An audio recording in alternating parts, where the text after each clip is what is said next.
रक्तसंबंध कायदा आणि सगळे सोयरे यामध्ये फरक नाही असं वक्तव्य उच्च शिक्षण मंत्री चंद्रकांत पाटलांनी केलेलं आहे। रक्तसंबंध आणि सगळे सोयरे एकच हे पटवून देऊ असं पाटील म्हणाले। मात्र गिरीश महाजनांच्या वक्तव्याशी हे विपर्यस्त वक्तव्य आहे। सगळे सोयरे निकषावर आरक्षण शक्य नाही असं महाजनांनी काल म्हटलं होतं।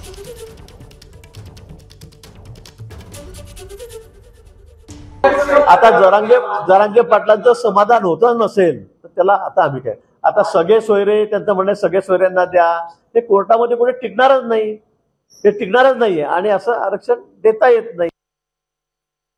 आता हा रक्तसंबंधातला कायदा आणि सगळे सोयऱ्याचं नोटिफिकेशन याच्यात काही फरक नाही, काही फरक नाही। सगळे सोयऱ्यामध्ये काय म्हटलेलं आहे की कुणबी नोंद असली तर कुणबा दाखला द्या, ओके। दाखला मिळाल्यानंतर कुणबी माणसाचं व्हेरिफिकेशन झालं तर त्याच्या रक्तसंबंधामध्ये व्हेरिफिकेशन वेगळं करावं लागणार नाही। दॅट इज कॉल्ड सगळे सोयरे। रक्तसंबंध नावाचा शब्द आणि सगळे सोयरे नावाचा शब्द हे समान आहेत। एबीपी माझा, उघडा डोळे बघा नीट।